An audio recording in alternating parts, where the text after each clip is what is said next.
The massive alien ships appeared in Earth's sky without warning, their crystal-like hulls gleaming like deadly diamonds against the darkness of space.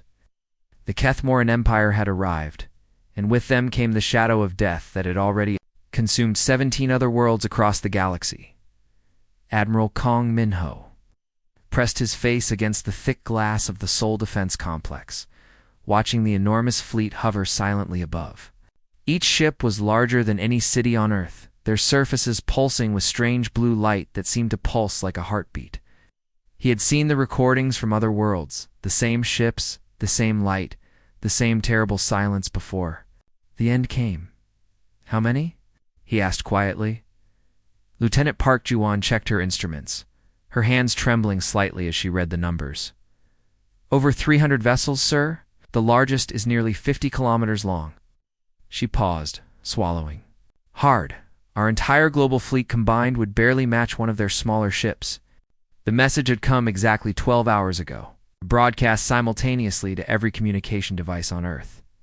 The voice spoke in perfect human languages, cold and mechanical, delivering the same ultimatum that had been given to countless worlds before: surrender completely or watch your planet burn. Minho remembered the intercepted transmissions from the Proxima colony, humanity's first settlement beyond the solar system. The colonists had tried to fight. The battle lasted exactly 17 minutes. 3 million people reduced to ash and memory in less time than it took to watch a movie. Sir Guan said, her voice cutting through his dark thoughts. The Global Defense Council has responded to our request. The aliens have agreed to give us 24 hours to consider their terms. A bitter smile crossed Minho's face. 24 hours. The Kethmoran probably found it amusing that humans needed time to think about the obvious. They had no idea that this delay was exactly what Earth needed. 5 levels beneath the command center, Dr. Lee Huna worked frantically in her laboratory, surrounded by pieces of alien technology that had been recovered from crashed scout ships. 3 months earlier, the official story was that they were meteors, but Huna knew better. She had been studying the fragments ever since they were pulled from the Pacific Ocean. The alien technology was unlike anything humans had ever seen. Where human machines used circuits and wires, the Kethmoran devices used crystalline structures that seemed to grow rather than be built. Their power sources generated energy in ways that defied everything humans thought they knew about physics. "Doctor, are you seeing this?" called out her assistant, researcher Kim Dong-yoon, from across the lab. He was staring at a holographic display showing the energy patterns from an alien power core. "The readings are off the charts." Huna rushed over, her eyes widening as she saw the data. The alien power core was producing energy at a rate that should have been impossible. But more importantly, she was beginning to understand how it worked. "Not just generating power," she whispered, her mind racing. "It's converting matter directly into energy at the quantum level. No wonder their weapons are so devastating." Above them, the alien fleet continued its silent watch. The Kethmoran were patient. They had conquered 17 star systems using the same method: arrive, deliver the ultimatum, wait for surrender, or destroy everything. It had never failed. War Master Velkaran stood on the bridge of his flagship, looking down at the blue-green world below. Earth was particularly beautiful, he thought. It would be a shame to destroy it, but the humans would likely choose to fight just like all the others. They always did. "Status report," he commanded. "All vessels in position," War Master replied, his tactical officer.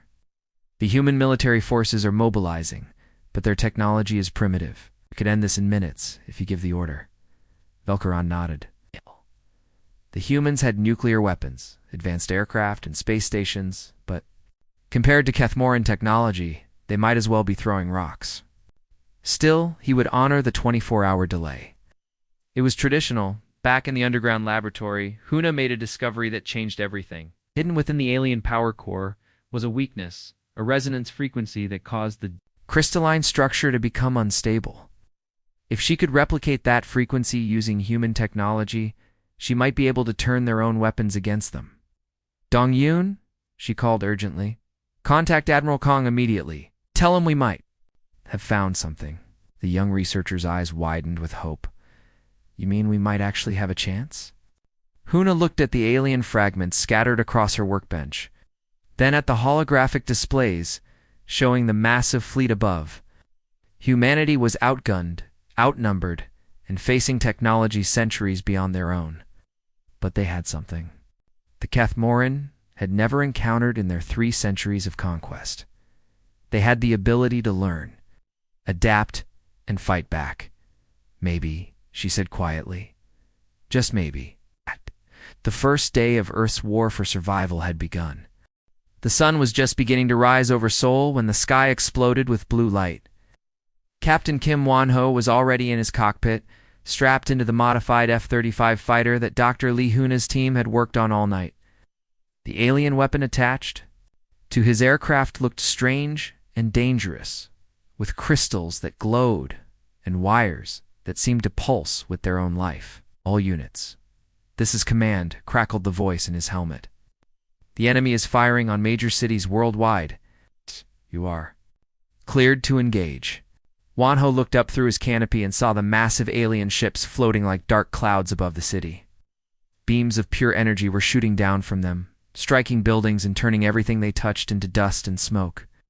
The sight made his blood run cold, but also filled him with anger.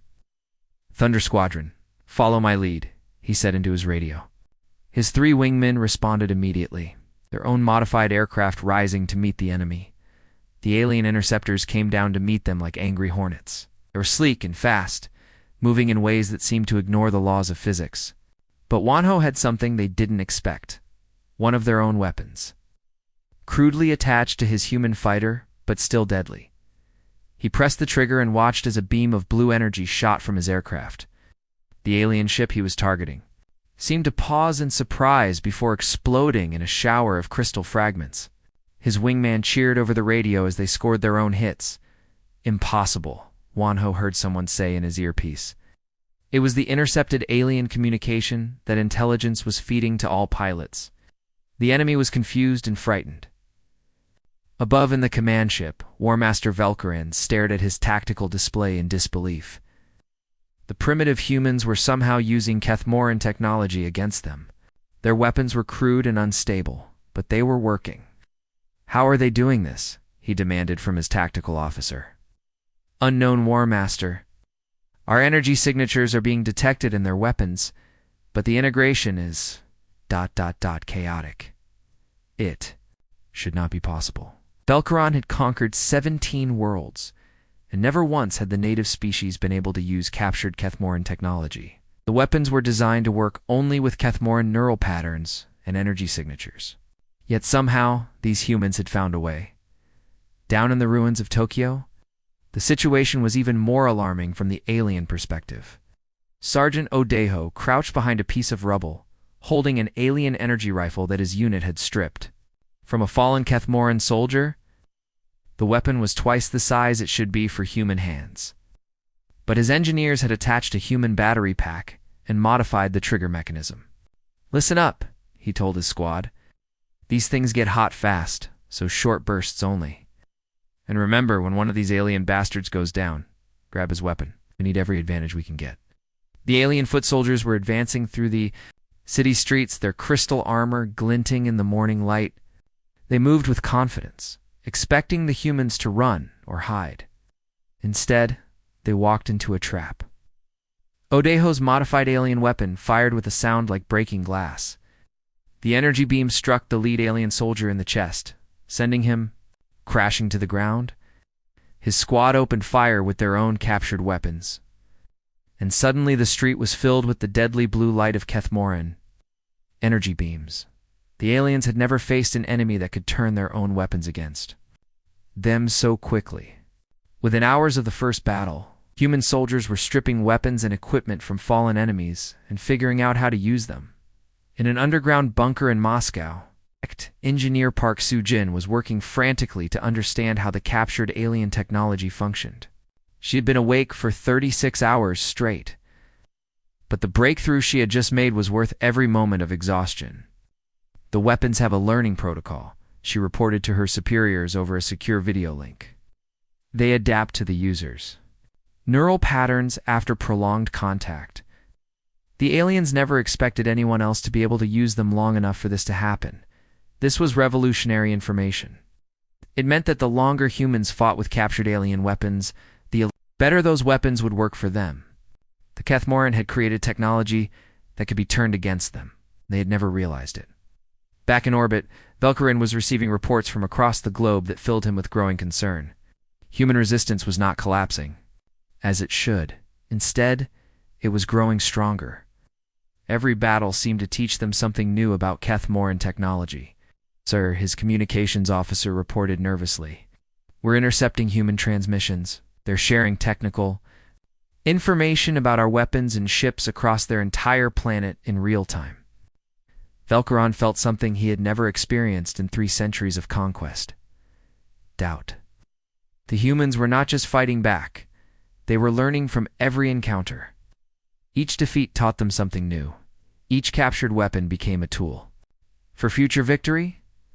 On Earth, in hidden bases and ruined cities, human fighters were adapting alien technology with desperate creativity.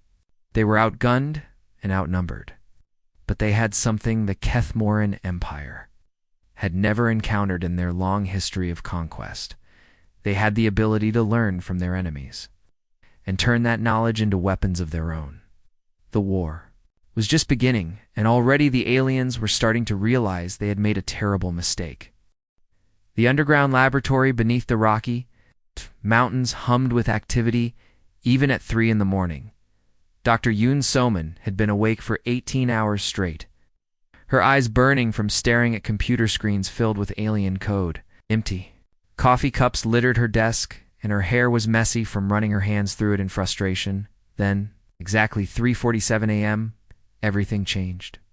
"I've got it," she whispered, then louder. "I've got it." The breakthrough hit her like lightning. The alien communication system wasn't just sending messages, it was using quantum entanglement to link every ship in their fleet instantly across vast distances.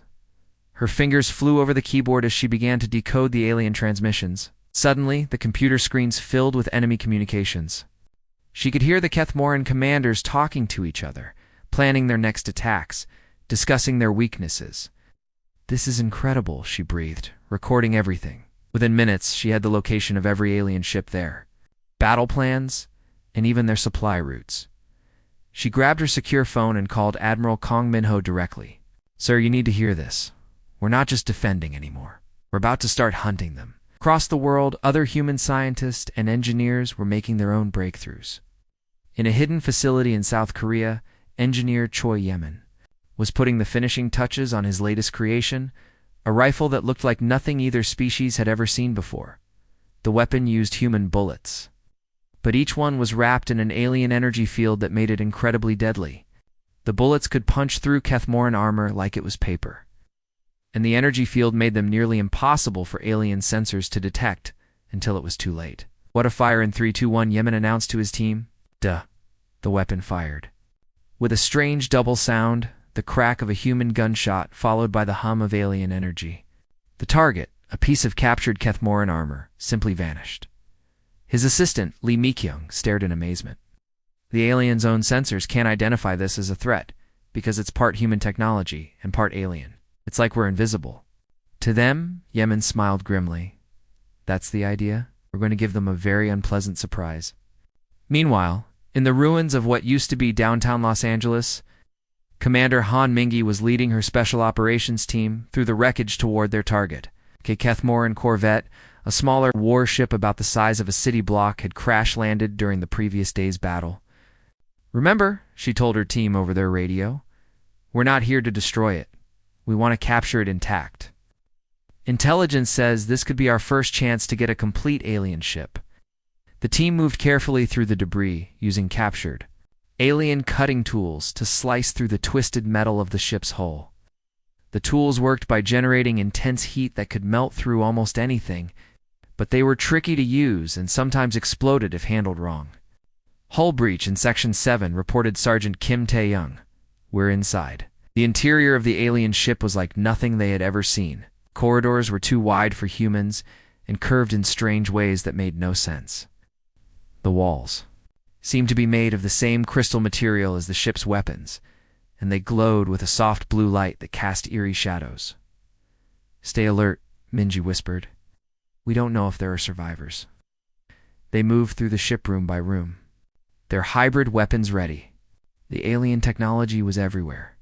Control panels that responded to touch, gravity systems that were still partially working, and computers that hummed with unknown power.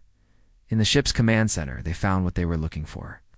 3 Kethmoran soldiers were still alive, trapped under debris, but conscious. They looked at the humans with what might have been fear or surprise. It was hard to tell with alien faces. "Secure the prisoners," Minji ordered. "Get Dr. Park up here. She's going to want to see this."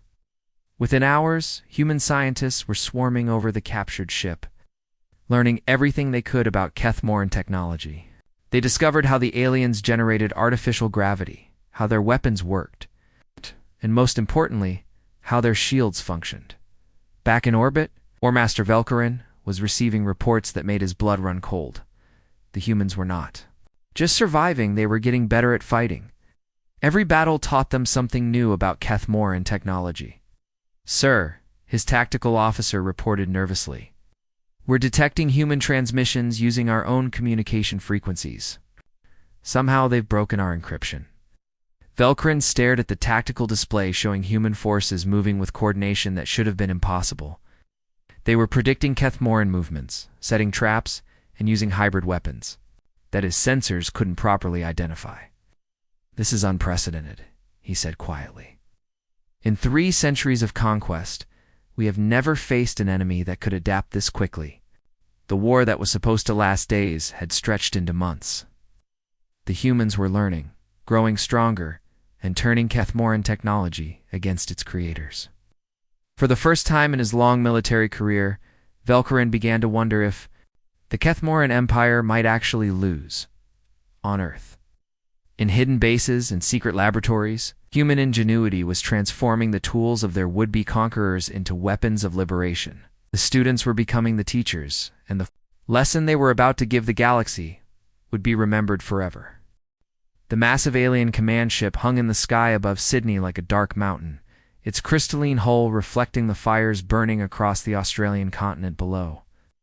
Major Song Ji-hoon crouched behind a piece of twisted metal, watching the ship through his binoculars as explosions lit up the night around them. "That's our target," he told his team over the radio. "It's the Stellar Dominion. Intelligence says it's their regional command center. If we can take it, we might finally get the upper hand in this war." His second-in-command, Captain Lee Young-jae, looked skeptical. "Sir, that thing is the size of a small city. How are we supposed to capture it with just 12 people?" Ji-hoon smiled grimly. "The same way we've been doing everything else in this war, we improvise." The plan was insane, but it was the kind of insane that had been working for humanity since the invasion began.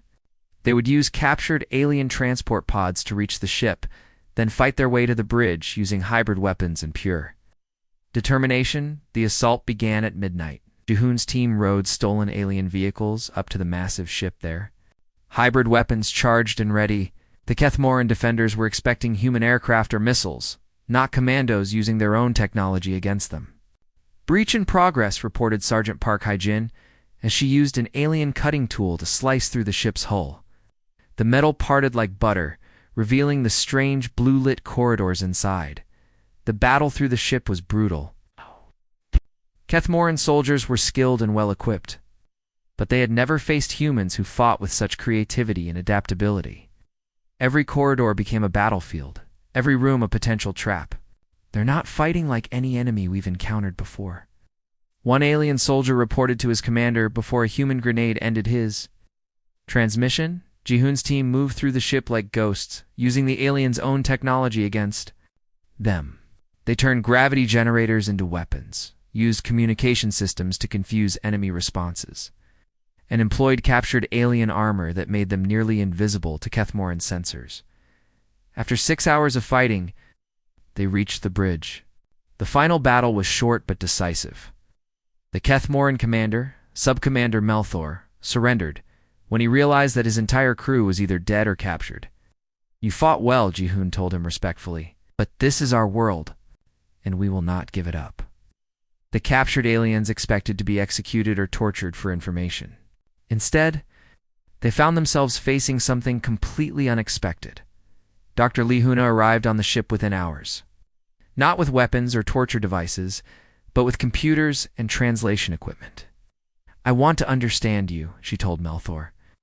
As she sat across from him in what had been his own command center, "Your technology, your culture, your way of thinking. We're not your enemy by choice. You made us your enemy when you came here to destroy us." Melthor was confused. In the Kethmoran Empire, captured enemies were either killed or enslaved. They were never studied or questioned about their beliefs. "Why do you care about such things?" he asked. "You have one? Take what you want and be done with it." Huna smiled sadly. "Because understanding our enemies is how we win. You've conquered 17 worlds, but you've never learned from them. That's your weakness." Over the following weeks, human scientists swarmed over the captured command ship, learning everything they could about Kethmoran technology. They discovered the aliens' weakness.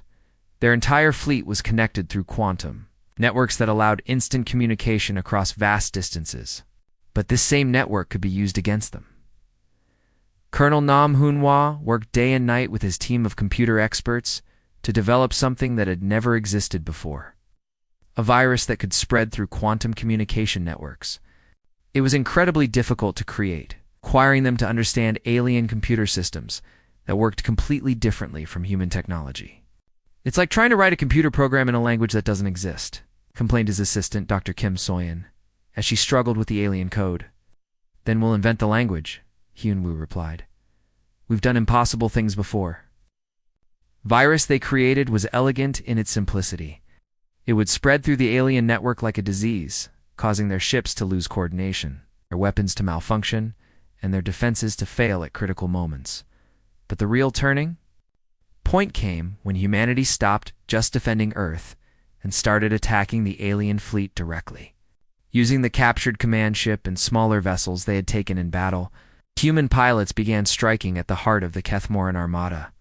Captain Kim Wonho, Tio had scored the first alien kill months earlier, now commanded a squadron of hybrid human-alien fighters. His ship was a strange combination of human engineering and alien technology, faster and more deadly than anything either species had created alone. "All units, this is Dragon Leader," he announced over the radio as his squadron approached the alien fleet. "Today, we stop running. Today, we take the fight to them." The battle that followed was unlike anything the galaxy had ever seen. Human pilots, flying ships that were part human and part alien, attacked the Kethmoran fleet with tactics that confused and overwhelmed their enemies. The virus spread through the alien network, causing chaos in their ranks. Ships collided with each other, weapons fired at friendly targets, and the perfect coordination that had made the Kethmoran Empire unstoppable began to fall apart. For the first time in their long history of conquest, the Kethmoran were losing. The World Breaker emerged from the depths of space like a nightmare made real. The massive ship dwarfed everything around it, larger than any mountain on Earth, its dark hull bristling with weapons that could destroy entire planets. Admiral Kang Minho watched it approach through the view screen of his command ship New Seoul, feeling a chill run down his spine. "Sir," reported his tactical officer, Lieutenant Park Ji-won, "the alien ship is charging its primary weapon. Energy readings are off the charts." Minho nodded grimly. Intelligence had warned them about this. The Kethmoran Empire's ultimate weapon, a ship designed to crack planets open like eggs. Its massive energy beam could bore straight through a world's core, causing earthquakes and volcanic eruptions that would destroy all life. "All ships, this is Admiral Kong," he announced over the fleet communication system. "The enemy has brought their planet killer. This is it. If we fail here, Earth dies with us." The human fleet was a strange sight to behold. Ships that had once been purely human now carried alien weapons and shields. Captured Kethmoran vessels flew alongside Earth fighters, their hulls painted with human symbols. It was a fleet born from desperation and ingenuity, held together by determination and hope. Captain Kim Wonho sat in the cockpit of his fighter, ship that was more alien than human now. Over the months of fighting, he had become an expert at flying captured enemy vessels, modifying them with human technology to make them even deadlier. His hands moved across controls that had once belonged to the enemy, now serving Earth's defense. "Dragon Squadron, follow my lead," he said into his radio. "We're going after the big one." The battle began with a fury that lit up the darkness of space. Human and alien ships clashed in a deadly dance, energy beams and missiles streaking across the void. The Worldbreaker moved slowly toward Earth, its massive guns firing at anything that came too close. But something was wrong with the Kethmoran fleet. Ships that should have been working together were firing at each other instead. Communication systems were failing, and entire sections of the alien armada were falling into chaos. "The virus is working perfectly," Dr. Yoon Soman reported from the New Seoul S Computer Center.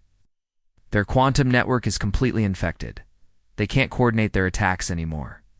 The virus she had created was spreading through the alien fleet like a disease, turning their own technology against them.